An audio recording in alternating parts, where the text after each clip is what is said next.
Bonjour à toutes, bonjour à tous. Merci d'écouter François. On va parler aujourd'hui, on va revenir sur la décision du 20 mai dernier, dans laquelle Julian Assange, le journaliste australien fondateur de Wikileaks, a eu, on va dire, une petite victoire juridique puisqu'il pourra de nouveau faire appel et ne sera pas extradé vers les États-Unis. On va en parler aujourd'hui avec trois personnes qui se battent sur le terrain entre les conférences, les manifestations, les comités de soutien. On est avec Victor Dedage, Jean-Paul Radet et sa compagne Geneviève. Et juste avant de parler, on va donner la parole à Victor Dedage pour savoir ce qu'il pense de la décision du 20 mai dernier. On en parlera dans 5 minutes. C'est pour lui, cette victoire n'est peut-être pas tant une grande victoire, ni même une bataille de gagner. Donc on verra ça avec lui juste après. Geneviève et Jean-Paul, commencez par nous parler. Comment êtes-vous tombé dans la marmite, comme vous me disiez hors micro? Bonjour à tous les trois. Bonjour. Bonjour. Eh bien, nous, on a suivi le mouvement des Gilets jaunes. Avec le mouvement des Gilets jaunes, on a entendu des appels, notamment de Maxime. Maxime Nicole, qui était aussi à l'époque avec Juan Branco. Et en 2 jours, ils ont monté un bus au moment où Julian Assange a été sorti manu militari de l'ambassade d'Équateur. Donc, on est arrivé là-bas à environ 80 Gilets jaunes. Fallait voir C'était impressionnant quand même. 80 personnes qui traversent le centre de Londres avec un gilet jaune. Ça a impressionné les gens qui étaient sur place, quoi. Et depuis, ben voilà, on Vous êtes continue. allé le voir? Vous êtes allé le voir en prison à Belmarsh au On n'a moment pas où tout le monde a pu. On craché. a Non, commencé par le tribunal. Westminster Ouais, ouais, Magistrates Court, la première audience ouais. suite à son extradition. Mais oui, après, on a été aussi à Belmarsh. On a passé une semaine devant, d'une des audiences. On avait pris une auberge de jeunesse et puis on s'est installé là et on a fait du bruit pendant 4 jours. Voilà, même que les gardes nous ont demandé de faire moins de bruit parce que ça gênait les audiences. Voilà. Donc on a fait beaucoup de choses, hein. Et ils ont eu la bonne idée de nous mettre des barrières pour nous contenir. Donc, évidemment, les barrières ont servi de bruit. Quand on a dit ben, il faut aller soutenir un certain Julian Assange, on connaissait, mais là c'était devenu du concret. On l'a viré carrément de l'ambassade. Donc ni une ni deux, c'est là voilà, c'est le début de la marmite et après on a fait pas mal d'autres choses, dont notamment organiser nous-mêmes aussi un bus pour aller à Londres. Il n'y a pas eu qu'un seul bus, il y en a eu trois ou quatre et voilà, ça fait. Et chacun, on y va de nos petits moyens, on fait ce qu'on peut en tant Et, que que- militant de base. et là, donc, vous avez donné une seconde vie à votre site Libérons Assange en remettant énormément d'articles, notamment du Grand Soir de Victor Dedage dedans. Qu'est-ce que ça représente pour vous de faire cette action, de créer ce savoir aujourd'hui? Oui, alors Libérons Assange, c'est vrai que ça avait une première vie parce que à l'époque, John Shipton, avec qui on a bien sympathisé, voulait faire une galaxie de sites européens pour aller porter la voix de Julian Assange auprès des députés.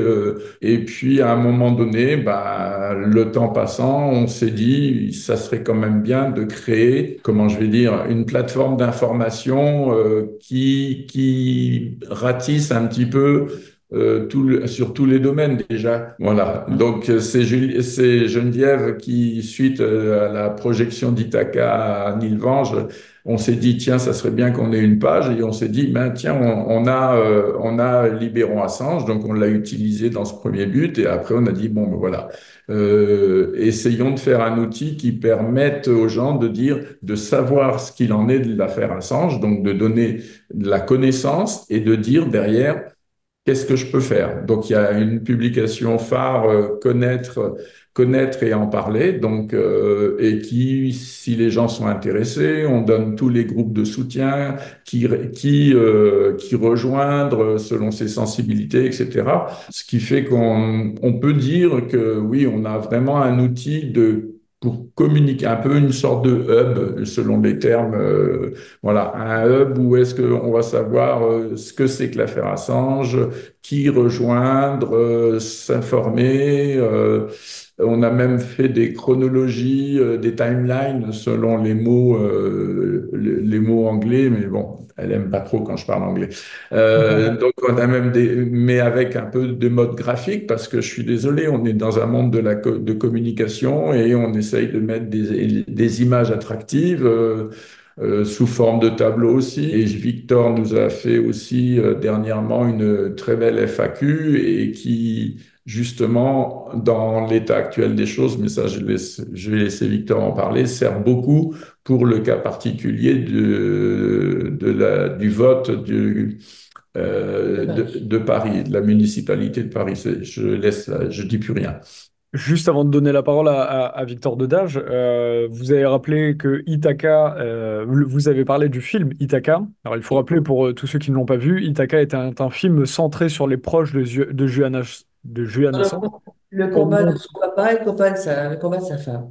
Exactement. Et donc, c'était un film fait par des Australiens qui est passé à la télévision australienne. Et depuis, on dénote une vraie pression populaire de l'Australie sur ses gouvernements. Et maintenant, les politiques australiennes font pression sur les États-Unis pour libérer Assange. Donc, comme quoi, de parler aussi de l'émotion des personnes permet de faire avancer au niveau politique. Et d'ailleurs, donc, on y voit John Shipton, vous avez parlé de lui dans vos propos, qui est le père de Julian Assange. Juste avant de donner la parole à Victor Dedave, Geneviève, comment, de tout ce que vous avez vu de votre activité sur le terrain avec Jean-Paul, comment est-ce que aujourd'hui vous direz que les gens peuvent agir sur le terrain, tous ceux qui sont aujourd'hui chez eux, qui n'utilisent pas leur voix ou qui des fois vont peut-être un petit peu en manifestation, mais ne se montrent pas trop, comment est-ce que les gens peuvent être actifs pour défendre Julian Assange aujourd'hui en France?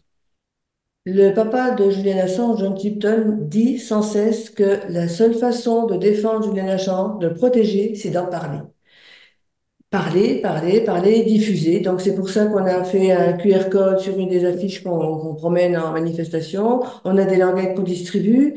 Et des fois c'est marrant parce que on voit bien qu'il y a des gens qui regardent la pancarte, qui lisent, mais qui n'osent pas. Alors je me dis, mais peut-être que dans le fait que même s'ils n'osent pas, une fois chez eux, ils vont un peu s'intéresser et éventuellement en prendre connaissance.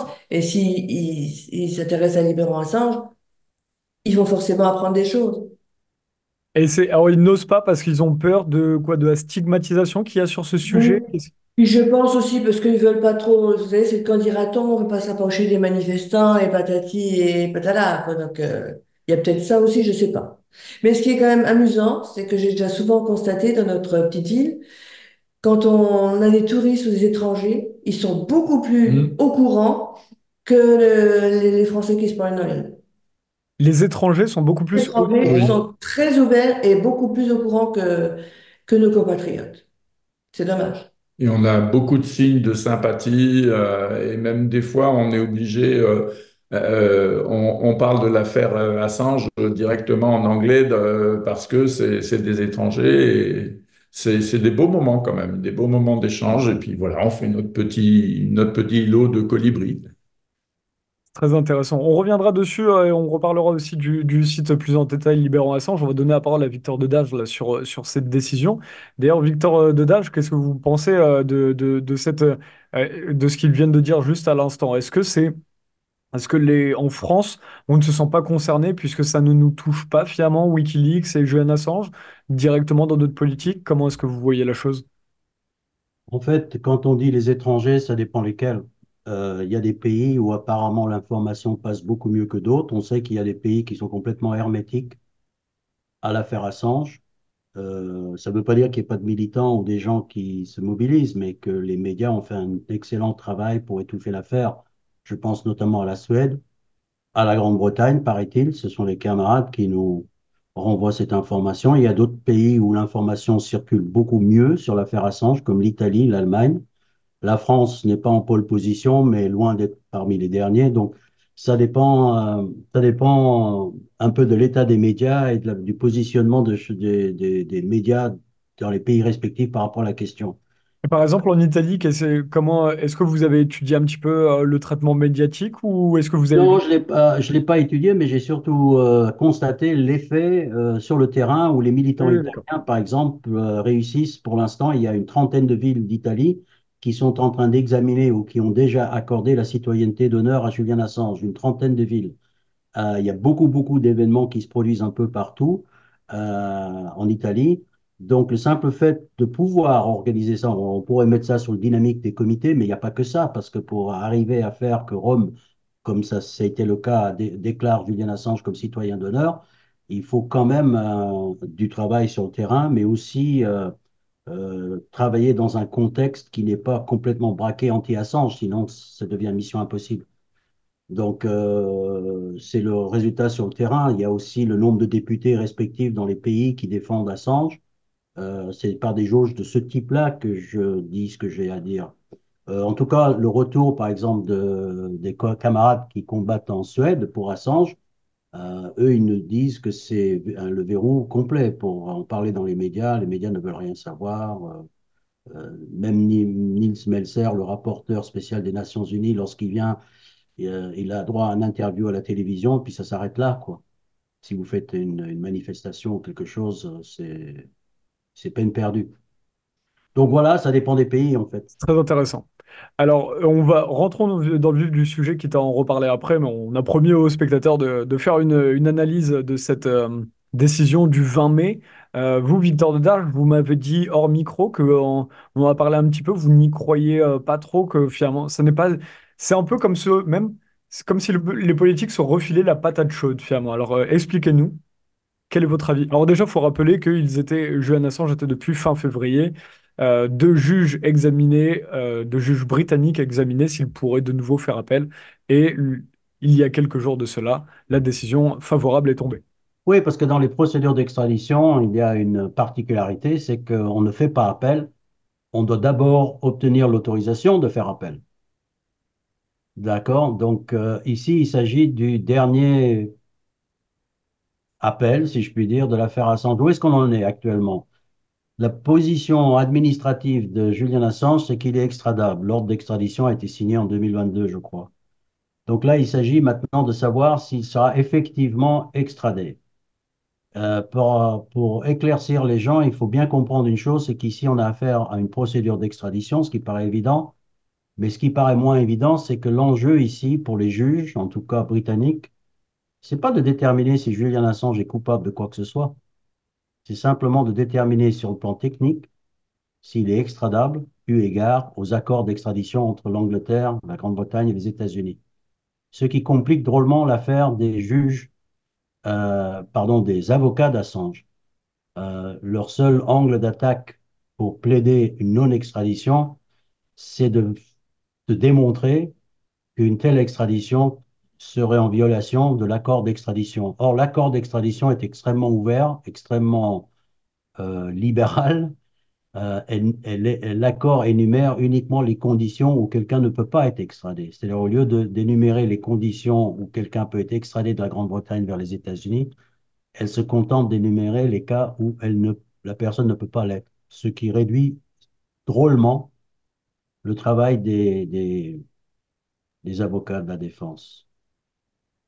Alors, ce qui s'est passé là tout dernièrement, c'est que les deux juges de la haute cour britannique, qui est une sorte de cour d'appel, ont entériné que les 17 chefs d'inculpation, plus le 18e que les États-Unis ont lancé contre Julian Assange, étaient des conditions valables d'extradition. Voilà.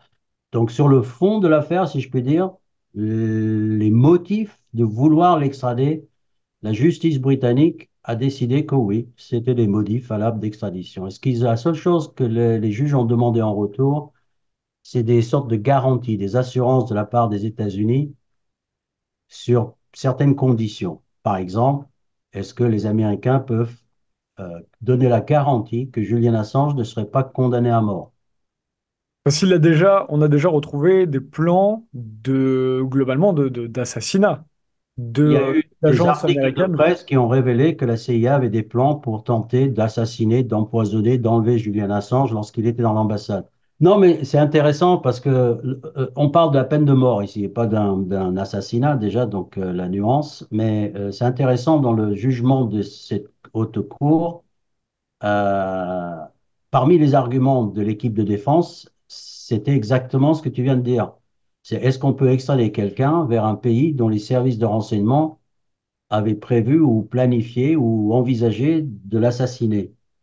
Ce à quoi les juges de la haute cour ont répondu, oui, mais ces plans pour l'assassiner ont été faits dans un contexte particulier où il était réfugié dans une ambassade et où ses services de renseignement américains craignaient qu'il ne s'évade vers la Russie. Alors, on ne sait pas pourquoi ils disent la Russie, parce que bon, ça a été rajouté.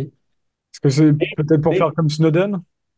ouais, mais bon, on se demande comment il aurait pu s'évader vers la Russie. Déjà, pourquoi la Russie et comment est-ce qu'il aurait pu s'évader d'une ambassade qui était encerclée 24 heures sur 24 par la police britannique depuis 2019, pardon, depuis 2011 ou 12.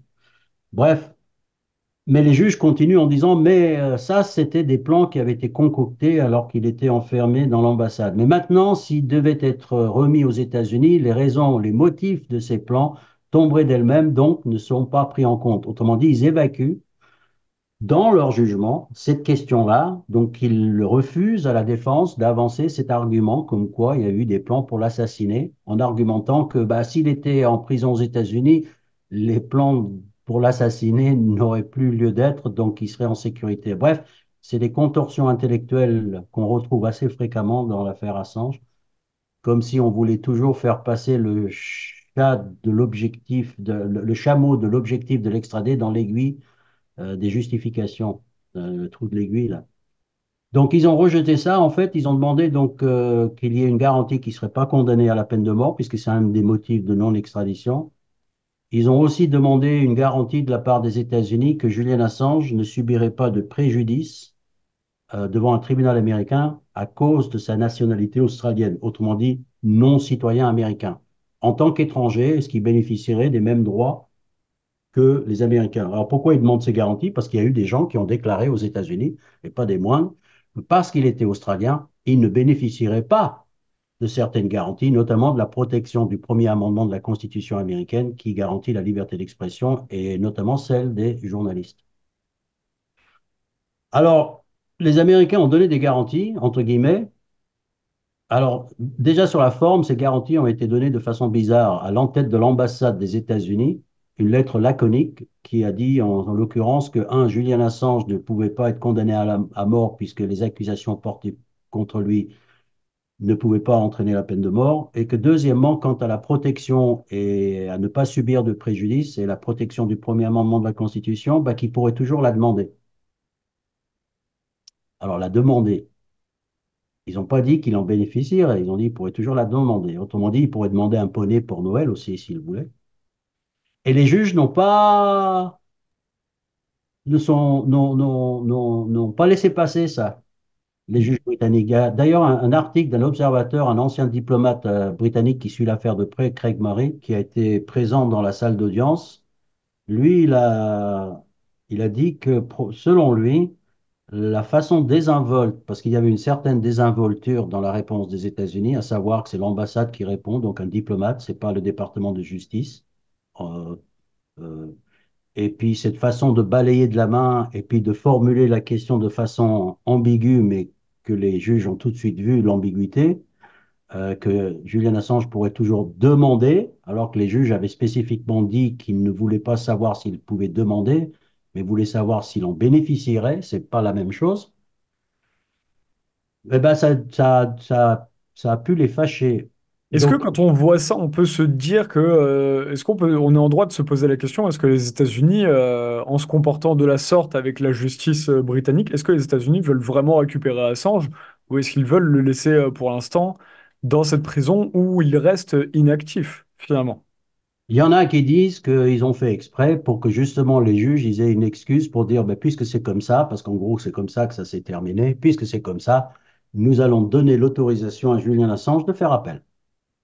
Autrement dit, de repousser la décision finale. Alors repousser, repousser, repousser, repousser, c'est un peu le modus operandi de toute cette affaire.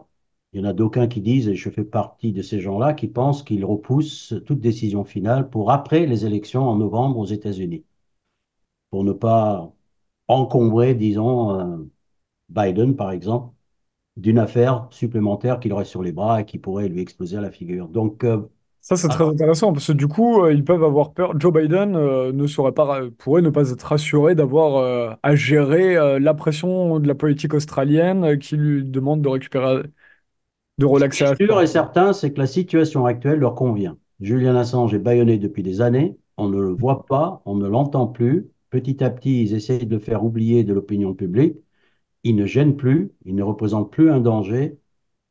Qu'est-ce que demanderait le, que demande le peuple, quoi? C'est, voilà, la situation leur convient, en fait. Il n'y a pas de raison de l'extrader, pourquoi faire? Il est en train de souffrir en prison de haute sécurité. C'est comme Et s'il au- était dans une prison de haute sécurité aux États-Unis, hein. Tout à fait. Et au-delà de ça, en plus, 15 ans à être bâillonné, comme vous dites, de cette manière, fait, pour nous, en tant que journalistes, fait craindre le même sort, finalement, quand on voit ce qui lui a été réservé depuis 15 ans, le mal est fait, on va dire. Et c'est une, une, une membre du Conseil de l'Europe, non, c'est quelle, je me souviens plus, une parlementaire islandaise qui a levé sa voix il y a quelques semaines, justement pour dire cela, que le mal était fait et que ça peut dissuader des lanceurs d'alerte de s'exprimer quand on Ah, voit. il est clair que le mal est fait. Je veux dire, le message a été envoyé depuis des années. Faites la même chose que Julian Assange, vous subirez le même sort que Julian Assange. Autrement dit, traversez les lignes rouges non identifiées, mais que nous connaissons. Voilà le sort qui vous est réservé. D'ailleurs, l'affaire actuellement, quand on dit que Julian Assange a le droit de faire appel, il faut être très précis sur quoi il a le droit de faire appel. Il n'a pas le droit de faire appel, et ça a été spécifiquement précisé par les juges de la Haute Cour, quant au motif de son extradition. C'est pas de ça dont on parle. L'affaire en appel sera examinée uniquement du point de vue sur les points de droit que la Haute Cour a accordés pour faire appel, à savoir le premier amendement de la Constitution et d'éventuels préjudices quant à sa nationalité. Autrement dit, la défense ne pourra pas dire oui, mais Julian Assange a fait œuvre de salubrité publique en informant le public. C'est pas le sujet.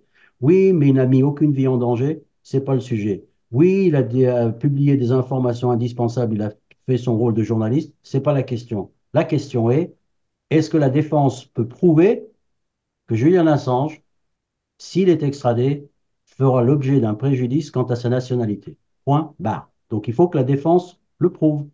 Ça va pas être facile, hein. Ça va pas être facile, surtout dans ce contexte-là, même si les exemples fourmillent dans ce sens où les États-Unis, le département de justice américaine, ne tient pas ses promesses. Mais encore faut-il prouver qu'il ne tiendra pas ses promesses dans l'affaire Assange. Parce que les juges britanniques ont tendance à dire oui, mais l'histoire, c'est l'histoire. Nous, on est en train de parler de l'affaire Assange. Ne nous sortez pas le cas de l'Espagnol qui a été extradé, etc., etc. C'est-à-dire qu'apparemment, l'histoire des promesses du département de justice ne pèse pas bien lourd. Mais quand même, ils ont accordé ce droit de faire appel. Donc, c'est un appel en demi-teinte, si je puis dire, qui est quand même empli de tristesse par rapport à l'objectif final. La justice britannique dit, vous faites un travail de journaliste, vous êtes un Australien, vous travaillez en Europe, vous n'avez jamais mis les pieds aux États-Unis, vous n'avez jamais été sous une juridiction américaine, mais ça ne fait rien, on va quand même vous extrader. Sauf si vous arrivez à nous prouver qu'en tant qu'Australien, vous subirez des préjudices et vous ne bénéficierez pas des mêmes protections qu'un accusé américain. C'est pas très gai hein, comme critère et comme motif d'appel. C'est vraiment une branche à laquelle s'accroche la défense dans une affaire qui est scandaleuse du début à la fin, en fait. On va te donner la parole, Jean-Paul et Geneviève, de ce que vous avez entendu. Vous, quel est votre regard sur cette décision, pardon, du 20 mai dernier? Jean-Paul. De mon côté, je sais pas, c'est quelque chose qui est en moi, mais je suis quand même optimiste par rapport à l'issue. Je pense que il va être libéré. Ça peut pas, c'est pas des analyses comme Victor, c'est plutôt quelque chose au fond de moi et c'est difficile à expliquer, mais c'est quelque chose qui, à mon sens, ne peut pas perdurer. Mais par Il va rapport être à la décision, est-ce que finalement cette possibilité de faire appel dans le futur, c'est pour vous, c'est plutôt une victoire alors, vous qui êtes optimiste? Par rapport, comme disait Victor, on se base juste sur l'utilisation du premier amendement. Donc, D'un côté, que les États-Unis veulent s'accaparer Julian Assange au nom de l'extraterritorialité de leur juridiction, et que d'un autre côté, une fois qu'il arrive aux États-Unis, on lui accorde pas pour des faits de publication journalistique, et qu'arrivé aux États-Unis, on ne lui accorde pas la protection du premier amendement. C'est un peu le beurre et l'argent du beurre qu'ils veulent. C'est un peu, c'est paradoxal.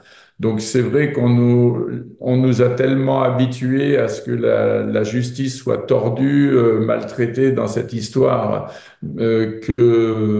que voilà, ça peut arriver aussi. Mais bon, en même temps, si ça s'est mis suffisamment au jour, ce paradoxe, voilà, d'un côté le beurre et l'argent du beurre, je pense que nos petits moyens à notre niveau, c'est de mettre cette incohérence en évidence. Voilà, c'est ce qu'on essaye de faire.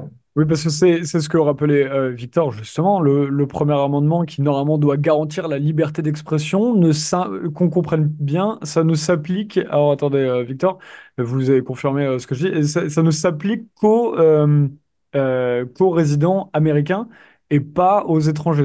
La Constitution américaine ne garantit pas justement ce droit à la liberté d'expression aux étrangers du sol américain. Victor? En fait, il y a un précédent. Un précédent, la Cour suprême, je veux dire, l'appel de Julian Assange s'appuie sur un historique qui est connu. La Cour suprême des États-Unis a déjà jugé que les étrangers ne bénéficiaient pas de la protection du premier amendement de la Constitution américaine. Point barre. Donc la question, les juges ne devraient pas avoir beaucoup de difficultés à pardonner Julian Assange, si je puis dire, et à dire qu'on ne peut pas l'extrader. Ils auraient pu d'ailleurs tenir compte de ça pour décider de le libérer bien avant. Tout ça, c'est connu. Je veux dire, c'est pour ça qu'il y a aussi ce phénomène de dire je renvoie en posant des questions dont on connaît la réponse. Mais ils pourront faire, comme ils font souvent dans beaucoup de prises de décision dans cette affaire, faire semblant qu'ils ne sont pas au courant ou de dire il y aura une exception peut-être à la règle, va savoir. Mais en fait, il y a un deuxième niveau là-dedans, c'est que Julian Assange est accusé sous l'espionnage acte américain. Donc, que les auditeurs déjà voient le paradoxe, l'absurdité que les Américains prétendent appliquer à un étranger vivant à l'étranger une loi américaine, le espionnage acte, tout en lui refusant la protection que lui accorderait une autre loi américaine. C'est-à-dire qu'on choisit selon ce que l'on désire pour faire payer à Julian Assange. Cette loi s'applique à lui, mais pas celle-ci. Comment ça marche exactement cette histoire? Et où est-ce que ça s'arrête? On n'en sait rien. C'est de la manipulation, de l'instrumentalisation pure et dure de la loi. Mais cela dit, la réponse, on l'a. Mais deuxièmement, le fait de l'inculper sous l'espionnage acte lui ôte d'office la protection du premier amendement de la Constitution, puisque le espionnage acte, par définition, ne donne pas à la défense le droit d'invoquer les motifs ou les raisons pour lesquelles l'acte a été commis.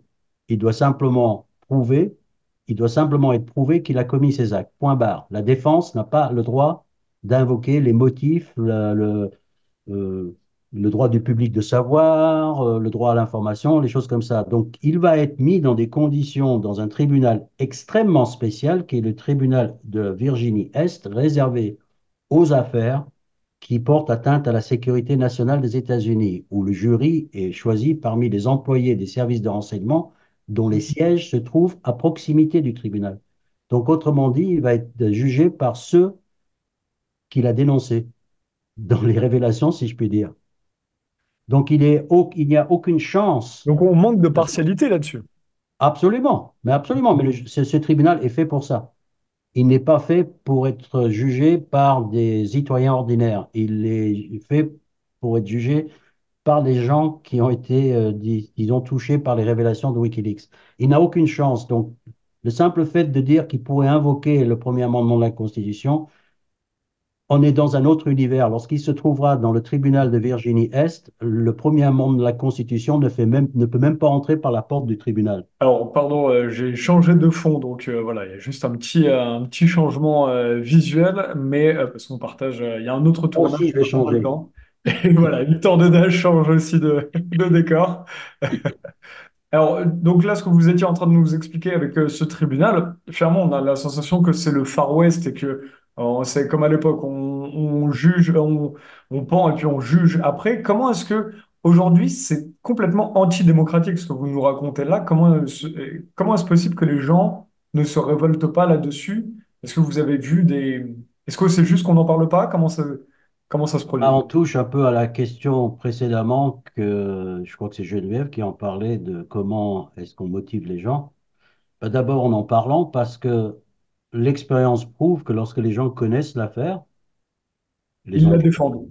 et les conditions, ah bah, ils sont comme nous, hein. Ils sont scandalisés, ils se mobilisent. Donc, ce chape de plomb là qui est posé, qui a été posé sur l'affaire Assange est un des critères essentiels pour qu'il puisse aboutir. C'est un procès politique, c'est pas moi qui le dis, c'est Amnesty International. Et les procès politiques se gagnent devant l'opinion publique, pas devant les tribunaux. Or, c'est l'opinion publique qui a été tenue à l'écart de cette affaire. Je dis souvent, et je le répète ici, Julian Assange n'est pas seul, contrairement à l'image qu'on peut relayer ici de temps en temps en nous exprimant, il n'est pas seul du tout. Il est défendu par toutes les grandes ONG de défense des droits de l'homme et de la liberté d'expression. Il est membre honoraire de 18 syndicats de journalistes. Il est défendu par le Conseil de l'Europe. Il a été finaliste du prix Sakharov. Il a été nominé 9 fois au prix Nobel de la paix. La liste est très très longue. Tout à fait. Là où le bas blesse, c'est qu'il a été isolé de l'opinion publique. Autrement dit, un des acteurs de cette affaire, sans lequel cette affaire n'aurait jamais pu avoir lieu, ce sont les grands médias qui s'obstinent à traiter cette affaire un peu comme un fait divers et sans vouloir redresser tous les mensonges et calomnies et approximations douteuses et légendes urbaines qui ont couru sur cette affaire. C'est-à-dire, au lieu de faire leur travail d'assainissement, si je puis dire, de l'affaire Assange, ils se contentent de perpétuer les mêmes allégations, les mêmes accusations qui sont toutes les unes après les autres fausses et qui entretiennent cette possibilité vague dans leur esprit apparemment que le journalisme d'investigation vient d'être attaqué et d'être criminalisé par les États-Unis d'Amérique avec l'assentiment de la justice britannique. Et d'ailleurs, C'est ça dont on parle. C'est de ça dont on parle. À la limite, oubliez Assange, le pauvre gars, pris dans les mâchoires là, de deux superpuissances. Il est surtout ici question de criminaliser le journalisme d'investigation parce que malgré tout ce qu'on peut dire, malgré tout ce qu'on peut raconter, c'est pas moi qui parle, ce sont les journalistes d'investigation qui suivent l'affaire. Je le rappelle, les accusations portées contre Julian Assange, la question n'est pas de savoir si elles sont vraies ou fausses. La question, c'est que les accusations, dans les faits, dans le détail, dans les gestes qui lui sont reprochés, ne sont ni plus ni moins que la description d'une journée de travail d'un journaliste d'investigation. et c'est ce qu'on dit depuis le début de cette affaire, c'est que C'est si ce qu'on dit depuis le effectivement, début de l'affaire. Julian Assange n'est coupable de rien, sauf à considérer que le journalisme d'investigation devient un crime. tout à fait, exactement. Donc c'est parce que s'il est accusé d'espionnage pour faire du journalisme d'investigation, bah, dans tous ces cas-là, tout journaliste d'investigation pourra, oui, Romain, soyons clairs, il n'est pas accusé d'espionnage. Ils ont utilisé l'Espionnage Act comme une couverture. Maintenant, si on rentre dans les détails des accusations, il n'y a pas d'espionnage décrit dans les faits qui lui sont reprochés. J'insiste d'accord. là-dessus. On lui reproche des actions que n'importe quel journaliste d'investigation, c'est eux qui Oui, le disent, pas moi, que n'importe quel journaliste d'investigation accomplit tous les jours. oui, mais si on utilise l'espionnage acte, forcément qu'il y a un rapport, on laisse entrevoir le doute entre investigation et espionnage. Il s'agit d'une opération de relations publiques. C'est comme si je t'accusais d'espionnage. Je t'accuse d'espionnage, ça c'est le titre de mon accusation. Et dans les faits que je te reproche, c'est d'avoir traversé un feu rouge, un passage piéton au feu rouge. Le D'accord, geste n'a rien à voir avec l'accusation. bien sûr. D'ailleurs, qui peut Alors, croire que Wikileaks serait une organisation d'espions alors que la première chose qu'ils faisaient, c'était de publier leurs trouvailles sur un site public? hmm, S'ils travaillaient pour un service, c'est le service du public. Donc, c'est le public qui est l'entité hostile pour lequel Wikileaks espionnait. Voilà, je l'ai trouvé. Donc, il faut mettre les choses au clair. Espionner, mais pour qui? Quel espionnage? bien sûr. Alors, on n'a pas donné la parole à Geneviève depuis longtemps. Geneviève, de tout ce qui a été dit depuis le début, Vous, quel est votre, voilà, qu'est-ce que vous pensez de cette situation depuis le 20 mai dernier? Je vais reprendre la question posée à Jean-Paul, savoir ce qu'on ressent. Moi, je suis pas aussi pessimiste que Victor, je suis optimiste. Et je me dis justement que parce que les États-Unis ont réagi comme ça avec cette lettre d'ambassade un peu légère, on va dire, c'est peut-être une façon pour tout le monde, parce que ça n'arrangerait personne, je pense, dans l'administration américaine de récupérer Julian Assange. C'est peut-être une façon pour tout le monde de s'en sortir et enfin, de trouver un moyen sans perdre la face de le libérer. Bon, c'est peut-être un peu trop optimiste, mais moi, je pense comme ça, j'espère comme ça, surtout. Ok. Et quand vous voyez justement tout ce qui a été dit, vous qui êtes sur le terrain, quand vous essayez de parler avec des gens, quand vous essayez de leur, à mon avis, donc vous essayez de leur transmettre ce que vous savez sur Assange, quand vous voyez des gens réticents, qu'est-ce que les gens, qu'est-ce que la population hermétique, on va dire, à cette affaire, vous dit? Qu'est-ce qui en ressort? Qu'est-ce qui vous surprend le plus? Eh ben, ils sont pas spécialement hermétiques à cette affaire. Certains sont hermétiques à tout et mélangent tout. C'est c'est- c'est navrant. Ah, alors attends, attends, attends, parce qu'il veut faire. Vas-y, on va Ah, faire une coupe. On bon, fait il une va coupe passer. là-dessus. Il peut passer, on fait la coupe. Pardon, tu disais, ils sont hermétiques à tout. Oui, oui, parce que entre nos pancartes, j'en ai fait une qui explique bien qui est Julian Assange. Basique. Donc les gens lisent. Il y en a qui, oui, il y en a qui, mais il y en a qui mélangent tout. On m'a mélangé le Hamas avec Assange. Enfin, voilà, Le Ah, Hamas il y avait avec Assange. Jail the War Criminal. oui, oui. Il y en a, oui, on a une pancarte qui nous vient Ah oui, de Londres et il y a écrit Jail the War Criminal, donc emprisonner les criminels de guerre, et en dessous Julian Assange.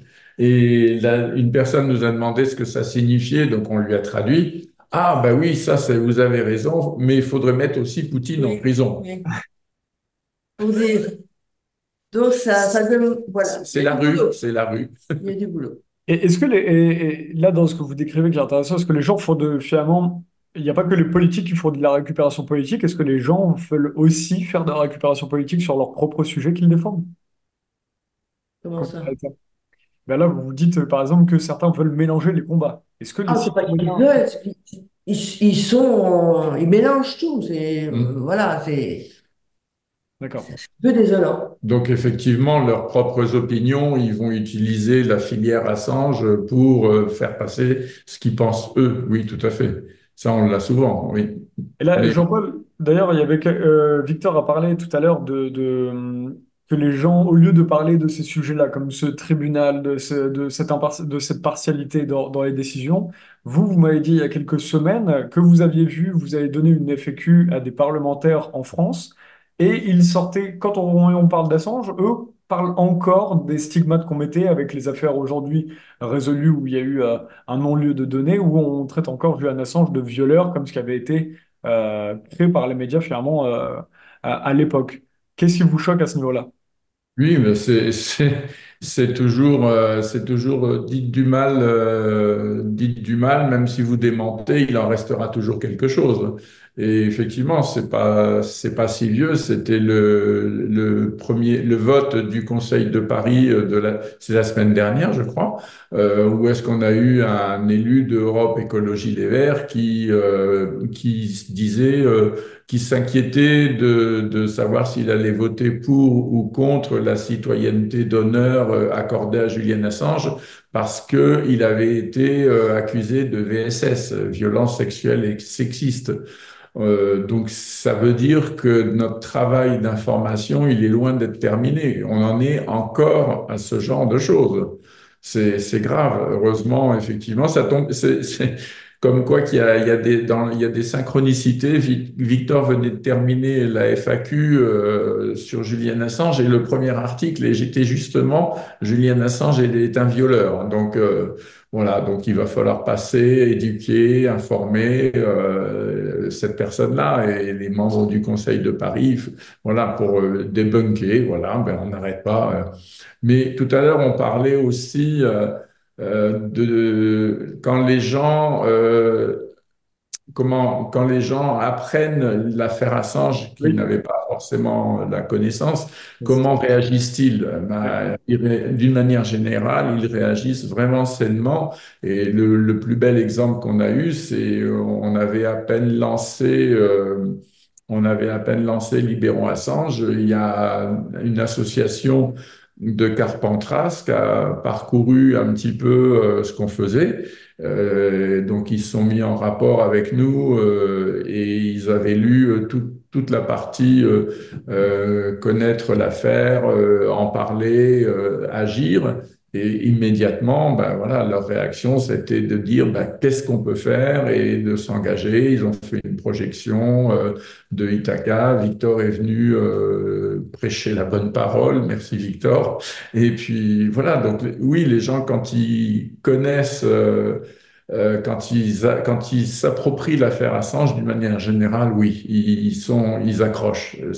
Mais c'est tellement sain de toute façon, c'est tellement évident le discours que comment ne pas faire autrement. Donc finalement, quand vous parlez sur le terrain directement aux personnes, personne n'est hermétique au débat et les gens comprennent et ensuite se mettent dans la cause. Donc finalement, c'est du travail de terrain, c'est le travail de terrain qui prime le plus et les conférences comme ce que fait Victor. Travail de fourmi. Travail de fourmi, oui. Dire, dire que personne, c'est peut-être un peu exagéré, je dirais tous les gens normaux, Voilà. Oui. Oui. parce qu'il y a quand même, l'affaire Assange révèle quand même des choses, des blessures profondes chez certains, si je peux dire. Par exemple, les reproches qui lui seront faits varient, selon mon expérience, qui vaut ce qui vaut, en fonction un peu du milieu d'où vient la personne. Par exemple, les journalistes vont souvent reprocher à Julian Assange le fait qu'il ait fait gagner, prétendument fait gagner, euh, Trump aux élections présidentielles. Perdre Hillary Clinton, selon la... C'est pas prouvé du tout d'ailleurs. Alors, qu'est-ce qui était reproché à l'époque là-dessus? Comment Les révélations de Wikileaks, des emails, des courriels privés Oui. ou professionnels de Hillary Clinton lorsqu'elle était euh, au département d'État, secrétaire d'État, donc ministre des Affaires étrangères, en fait, c'est le titre français, que la révélation de ces courriers lui aurait fait perdre des élections face à Trump. Mais sans qu'il se pose la question de fond, par exemple, c'est qu'est-ce qu'il pouvait bien y avoir dans ces courriels qui lui ferait perdre des élections? Et s'il y avait quelque chose qui méritait de lui faire perdre, est-ce qu'il ne fallait pas justement les publier pour le lui faire perdre, s'il y avait matière à lui faire perdre? Je veux dire, il y a une sorte de logique un peu bizarre là-dedans. Bref. Donc, c'est-à-dire que Wikileaks a révélé des choses, mais on fait un travail de vérité, mais si on dénonce quelqu'un qui est de gauche, ouais, bah, dans ce cas-là, on est de droite. De gauche, Hillary Clinton? Non, non, mais c'est un exemple. Mais donc là, par exemple, si on tape sur, c'est pour dire, c'était un exemple. Mais donc si on tape sur, si on expose des faits sur Hillary Clinton, automatiquement on est Trumpiste. C'est ça que vous nous expliquez, quoi. En fait, ça prouve la réflexion des journalistes quand ils disent ça, par exemple, ça prouve simplement que s'il avait fait gagner Hillary Clinton, il serait encore une vedette à leurs yeux. Autrement dit, que ce qu'il a fait, c'est pas un problème d'ingérence dans les élections, c'est d'ingérence, selon eux, dans la mauvaise direction. Autrement dit, que si eux avaient pu s'ingérer dans les élections à titre personnel, ils le feraient et joyeusement. En fait, cette accusation contre Assange, c'est une sorte d'aveu indirect de la part des journalistes qui le lui font. En fait, il lui reproche non pas d'avoir fait euh, son travail de journaliste, mais d'avoir fait perdre leur candidat préféré. Autrement C'est dit, ça. il lui reproché d'avoir fait gagner ça. Mais bon, en plus, il faut vraiment le prouver, c'est des accusations en l'air. Mais selon les milieux, dans d'autres milieux, par exemple, il y en a, dans d'autres milieux, je dirais plutôt les milieux politiques, c'est l'accusation de viol qui va systématiquement nous être opposée. Accusation qui n'a jamais existé, soit dit en passant. Mais parce que les journalistes le savent, c'est peut-être pour ça qu'ils ne l'avancent pas trop, cet argument. Mais les politiques, ben, les politiques, ils lisent les journaux comme les autres, comme le reste de la population, hein. Ils sont soumis au même bombardement idéologique, etc., à la même désinformation. Et donc ça, c'est un argument qui viendrait plutôt de ce milieu-là. Il y a des gens dans la rue, par exemple, qui souvent, dans mes conférences, qui me disent, ni l'un ni l'autre, mais eux, ils disent, Oui, mais Julian Assange, quand même, il a publié des documents classifiés. Comment peut-il espérer échapper à la loi américaine? Sans qu'il se pose des questions sur que signifie classifié. En fait, on découvre dans cette affaire que classifié ne veut rien dire. C'est juste une démarche administrative prise par un fonctionnaire qui veut planquer des documents qui risqueraient de porter préjudice. À C'est chaque fois qu'on révèle un scandale en tant que journaliste, on révèle des documents classifiés. En fait, la question, c'est qu'est-ce qu'on classifie, en fait? Et souvent, on constate qu'on classifie des choses qui dérangent. C'est pas des secrets militaires qu'on classifie. C'est un meurtre contre des civils effectué par une patrouille qui avait la gâchette facile. Et pour éviter le scandale, on va le classifier. C'est un hélicoptère qui assassine des journalistes de Reuters dans la rue, et ensuite qui prétend qu'ils ont été tués dans un combat.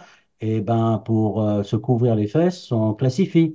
En fait, on a découvert récemment qu'aux États-Unis, si je posais la question, ce serait rigolo auprès des auditeurs, c'est combien de documents sont classifiés par an aux États-Unis? Alors, il y en a, quand je pose la question, il y en a qui disent vraiment, quand ils ont envie de vraiment balancer un gros chiffre par an, ils disent 1 million. En fait, c'est 1,5 million par jour. Il y a 1,5 million de documents aux États-Unis qui sont classifiés par jour. C'est loin d'être des secrets militaires. C'est, comme disait Assange, 99,999999999999999% Comment des vous faites pour obtenir ce classifications. chiffre? Hein? Comment vous faites pour obtenir ce chiffre? Ce chiffre, ça a été le résultat d'une enquête d'une équipe de journalistes il y a 6 mois qui viennent de sortir. Ils ont été sur l'émission de Jon Stewart, qui est un podcasteur et un comédien américain, qui a un podcast privés maintenant, qui sont arrivés à cette découverte qu'il y avait 1,5 million de documents classifiés par jour, ce qui prouverait que ce sont pour des raisons politiques. C'est ce que Julian Assange a toujours affirmé. La classification, il ne faut pas confondre classification avec secret défense. Ça n'a rien à voir. Hmm. Classification, c'est l'équivalent dans une boîte lorsqu'on t'envoie un mail et qu'on te dit, s'il te plaît, s'il vous plaît, ne pas diffuser à l'extérieur. Point barre. Mais les Ouais, éléments de langage ici qui tentent d'aggraver l'accusation, qui tentent alors que ça ne veut en fait strictement rien dire en tant que tel, et tous ces éléments de langage qui viennent se greffer, qui leur ont mis des vies en danger, mais lesquels, on ne sait pas, mais oui, mais quand même, etc., etc. Tout ceci procède de cette image négative ouais, que ouais. quelqu'un qui aurait outrepassé son devoir de journaliste, alors qu'on se demande comment on peut outrepasser un devoir d'informer, bref, à part de révéler ouais, les codes nucléaires, des trucs comme ça, mais c'est pas du tout ce qui a été fait. En définitive, le résultat, il est simple, c'est celui qui a révélé les crimes qui a été criminalisé. Point barre. Et tout le reste, ce sont juste des éléments de langage, des campagnes destinées à faire en sorte que le public se désintéresse de cette affaire Ouais. cruciale. Cruciale. C'était très intéressant de vous écouter tous les trois de prendre le temps pour bien analyser cette décision du 20 mai. On comprend que la situation est beaucoup plus complexe qu'il n'y paraît, puisqu'on a déjà vu des articles disant peut-être qu'il allait bientôt être extradé, etc. On l'espère, mais il faut prendre le temps d'analyser à froid, comme on l'a fait aujourd'hui, cette décision. Est-ce qu'on a oublié un point important là-dessus, ou on peut retourner à parler du site libéroassange.fr rapidement? Je voudrais simplement dire sur la question de est-ce qu'il sera extradé, pas extradé. Alors, on peut faire autant de projections que l'on veut. Moi, je suis pessimiste. Il y en a qui sont optimistes. Je pense que la situation exacte, en fait, tient un peu de choses. C'est-à-dire que je pourrais être optimiste, et je comprends cet optimisme parce qu'on sent quand même qu'il y a des forces qui poussent dans les deux sens. Et les arguments jouent dans les deux sens. Ce qui suffirait, aujourd'hui, là, au moment où on parle, je pense qu'il suffirait de pas grand-chose pour que finalement les charges soient abandonnées. La pression est suffisamment forte. Euh, mais bon, comme depuis le départ, dans, depuis mon engagement, je dis qu'on ne le sauvera pas, je maintiens mon propos. Mais c'est vrai qu'il y a des raisons de penser que, c'est-à-dire qu'on est dans une situation beaucoup, beaucoup, beaucoup plus favorable à Julian Assange qu'il y a, je dirais, 3 ans, par exemple, ou même 2 ans. Parce que là, ça commence un peu à chauffer pour la réputation des États-Unis, même y compris à l'intérieur de l'État profond. Il y en a qui comprennent ou qui ont analysé que ça pourrait vraiment leur exploser à la figure. C'est pas par bonne volonté ou pas. Et on l'entend d'ailleurs en suivant les médias américains où des personnalités de très haut niveau s'expriment. On a 4 candidats à la présidentielle des États-Unis, dont RFK Jr., qui ont déjà déclaré que la première mesure qu'ils prendraient s'ils étaient élus, c'est de libérer Assange. D'accord? Et on a vu récemment le fils de Donald Trump, ça vaut ce que ça vaut, mais c'est son fils, lors d'un podcast américain, déclarer que si on lui avait posé la question il y a 9 ans, il aurait été favorable à l'extradition d'Assange. Mais depuis qu'il a pris connaissance de l'affaire, c'est lui qui le dit, pas moi, eh ben, maintenant, il est tout à fait favorable à l'abandon total et immédiat des charges contre Julian Assange. Il a déclaré ça il y a 3 mois, 4 mois. Alors, c'est le fils, c'est pas Donald Trump. Donald Trump, on connaît le personnage, etc. Mais c'est pour dire que Hmm. par capillarité, les opinions ont commencé comme ça à monter un peu dans la hiérarchie américaine. C'est pas gagné, quoi. C'est pas l'uniformité qui existait. On a des grands, grands journalistes influents comme Tucker Carlson, qui est un conservateur mais qui est allé visiter Assange en prison, qui en parle régulièrement. Et tous les grands podcasteurs, grands journalistes américains ont commencé à se saisir un peu du sujet. Donc, voilà, il y a effectivement des signes qui laisseraient penser qu'on pourrait. Mais bon, d'un côté, on a affaire à Joe Biden, de l'autre côté, affaire à Donald Trump. Le vent peut souffler dans n'importe quelle direction avec les deux, là, à mon avis. Merci à vous trois. Pour revenir sur le terrain, Geneviève, comment est-ce que vous voyez, qu'est-ce que vous diriez à quelqu'un qui veut commencer à s'impliquer sur le terrain, mais qui peut-être ne passe pas le pas? Comment est-ce que vous, dans votre quotidien, comment vous vous organisez aujourd'hui pour défendre Assange? Est-ce que vous faites ça à plein temps? Comment est-ce que vous faites? Un peu temps, oui. Mais je reviens sur ce que j'ai dit tout à l'heure et je reprends les paroles de Victor. On peut tout à fait bien comprendre que les gens n'aient pas assez de connaissances, que le public ne soit pas informé. Et c'est pour ça que ce serait vraiment une bonne idée qu'on arrive à faire passer Ithaca sur les télévisions françaises. Ithaca, le film dont on parlait tout à l'heure, qui En fait, présente le combat de sa famille pour défendre Julian Assange et pour expliquer ce qui se passe. Parce que ça, une fois que les gens ont vu ce film, ils ont vu les choses, ils ont compris les choses, et là, ils se mettent à défendre. tout à fait. Et c'est comme ce qui s'est passé justement en Australie. Voilà, c'est ce que vous disiez tout à l'heure. Très intéressant.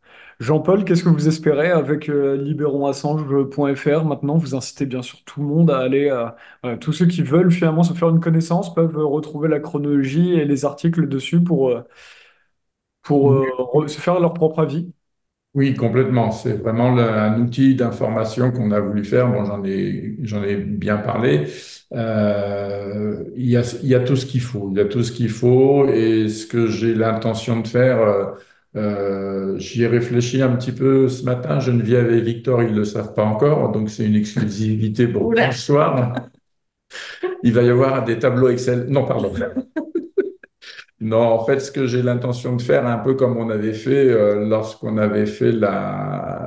lorsqu'on s'était occupé d'Ithaca, de faire un groupe de travail et puis pour voir un petit peu mettre des personnes sensibilisées à la cause pour voir un petit peu comment faire évoluer Libérons Assange, vers quel sujet on pourrait développer, comment l'améliorer et puis à la limite si on trouve aussi du renfort technique, un webmaster ou quelqu'un d'autre, parce que voilà, on n'est pas, il faut que ça puisse continuer même si on n'est pas là, parce que voilà, on n'est pas, c'est pas juste quelque chose qui nous appartient, ça appartient à tout le monde. Qu'est-ce que je dirais d'autre sur Libérons Assange? Oui, il y a tout.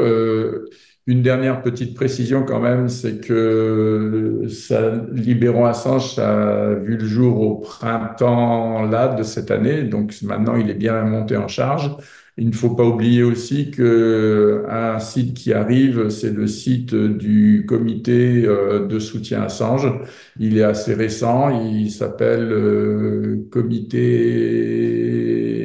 tu soutiens ça. comitéassange.fr. Voilà, donc là, c'est plus. Alors, la différence entre les deux, c'est que comitéassange.fr, lui, il est plus orienté sur l'actu, sur le quotidien, sur les événements. Nous, on est plus axé sur l'information, sur le travail de fond, sur le support, sur les groupes de soutien, comment les rejoindre, sur toutes ces choses-là. Donc, en fait, ce sont deux outils qui sont complémentaires et avec ça, si quelqu'un veut vraiment s'informer, il y a tout ce qu'il faut en France. Et une question intéressante sur votre engagement en tant que acteur du terrain, Jean-Paul et Geneviève. Comment est-ce que vous voyez en quoi cette affaire Assange se lie à d'autres combats que vous avez. C'est-à-dire, finalement, Julian Assange, ce n'est pas que le combat de Julian Assange face à un État qui veut le faire condamner. Il y a d'autres combats aussi plus larges, on le sait par rapport à l'information. Là, c'est la liberté de pouvoir faire de l'information. Que représente Assange aujourd'hui dans, dans, dans tous En les... 5 mots, trois Ouais. mots, notre droit de savoir. Voilà. Ça va pas plus Elle loin. était plus C'est rapide. au-dessus de tout combat, de toute orientation, peu importe, notre droit de savoir. Et il faut que les gens se l'approprient et réagissent. Le droit de savoir, il faut qu'il se l'approprie. Et Oui. Et le droit de savoir, on ne doit pas nous le confisquer. On est suffisamment grand pour se faire notre propre opinion, mais si on nous cache des choses, non, ça va pas. Ceci étant, que les gouvernements canalisent ou nous cachent nous interdisent notre droit de savoir, ça se comprend parce que ça leur permet de faire des choses dans notre dos et qui, à ce moment-là, doit être traité de complotiste, chercher l'erreur. ça se comprend, mais ça ne s'accepte pas. Ça ne s'accepte pas. Ouais, tout à fait. C'est très intéressant parce que finalement, vous dites laissez-nous nous faire notre propre avis et quand on emprisonne Julian Assange, vous dites que finalement, ce n'est pas qu'un être humain qu'on enferme, mais On emprisonne. pour tous les citoyens, c'est l'accès à la connaissance qu'on enlève. Bien sûr, bien sûr. Est-ce que vous croyez, est-ce que vous croyez que un Julian Assange en pleine possession de ses moyens, un WikiLeaks en pleine possession de ses moyens, est-ce qu'ils auraient pu lancer la fameuse pandémie, machin bidule, voilà. Là, on a la réponse. J'espère que cette vidéo pourra aller sur YouTube. Alors, n'allez pas trop sur ce terrain-là, même si c'est très intéressant, mais Je me suis freiné. je comprends bien. Il faudrait s'inventer un lexique pour parler de sujets en utilisant d'autres mots. Oui, parce que visiblement, pour respecter certaines règles sur certaines plateformes, il faut pouvoir effectivement ne pas évoquer dessus. Bon, je préfère taire C'était très intéressant en tout cas, on va dire ça comme ça. Et merci vraiment à vous trois d'avoir pris le temps. C'était intéressant d'avoir à la fois la partie analyse de Victor et puis en même temps de voir comment Geneviève et Jean-Paul parce que vous êtes non seulement vous avez aussi, on a oublié de dire, mais vous avez organisé près de chez vous des projections du film Ithaca. C'est aussi des manières d'agir finalement. C'est aussi des manières de faire parler. Vous avez finalement, ce qui est intéressant dans ce que vous faisiez, c'était aussi de créer du lien social, des petits événements sociaux et en même temps de faire parler d'une telle affaire. Absolument. Et les gens réagissent bien. Et c'est en général quand on crée des petits événements de quartier, les gens réagissent bien d'ailleurs. Merci à vous trois, en tout cas d'avoir et allé sur libéronassange.fr et Victor Dedage a un programme peut-être de conférence ou sinon on en mettra un sur Bah, j'ai décidé, après 5 ans de conférences intensives, de mettre une pause parce que physiquement, ça commençait à... à tirer. Ouais. Et puis bon, j'ai dit aussi que les dés sont plus ou moins jetés. C'est pas quelques conférences de plus qui vont faire la différence. Maintenant, on essaye de faire quelques opérations auprès de certains élus pour faire en sorte qu'on puisse obtenir quand même quelques gestes euh, plus que symboliques. Voilà. On verra plus tard, on verra comment l'affaire tourne. S'il est extradé aux États-Unis, l'affaire prendra une autre ampleur, une autre tournure. On est déjà en train de travailler avec les Américains pour les aider à préparer, à accueillir à Julian Assange, ou en tout cas l'affaire chez eux. Donc il y a des petites mains qui se mobilisent un peu partout, hein. Ça veut dire quoi, les préparer? Ça veut dire qu'on maintenant on organise des réunions hebdomadaires entre les militants américains et les militants européens pour leur faire partager nos expériences sur le terrain, chose qu'eux, ils n'ont pas encore eue, ou de manière différente, et puis d'échanger un peu comment on va pouvoir travailler ensemble plus tard. Donc on est déjà en train de préparer le mauvais scénario au cas où. Hmm. Simplement rappeler que l'affaire Assange, c'est une affaire intéressante pour ceux qui voudraient s'y engager, pour retomber un peu ce que se disait Geneviève et Jean-Paul. C'est une affaire qui a quand même un caractère très spécial, à la fois ambigu et réjouissant. Le côté ambigu et réjouissant, c'est qu'il est très transpartisan. C'est-à-dire que quand vous touchez, quand vous creusez, quand vous arrivez au fond de l'affaire, les divisions politiques euh, ont tendance à s'estomper. C'est-à-dire qu'il y a quand même un accord assez large, quand on connaît l'affaire, j'insiste là-dessus, sur le devoir absolu de faire libérer, de faire cesser la répression contre Julian Assange, en tout cas pour les raisons invoquées. C'est ambigu parce qu'on n'a pas toujours l'habitude de travailler avec des gens de l'autre bord, mais quand c'est sur un sujet aussi Important. fondamental, oui, aussi important, aussi cerné, aussi précis, euh, je veux dire que le travail s'accomplit avec assez de fluidité, je crois, pourvu qu'on garde l'esprit focalisé sur la question de la libération de Julian Assange et de défendre notre droit de savoir. Voilà. C'est très intéressant. Merci encore à vous trois d'avoir pris le temps aujourd'hui et on suivra vos travaux de très près. D'ailleurs, il y a tout un programme sur le site Les Mutins de Pangée pour tout ce qui est des diffusions d'Ithaca ou des autres films. Oui, tout à fait. Merci à vous trois encore une fois. Et François est exclusivement financé par les lecteurs, donc n'hésitez pas à aller sur françois.fr/soutien pour ça. À bientôt. Au revoir et encore merci à vous trois. À bientôt. Merci. Au revoir.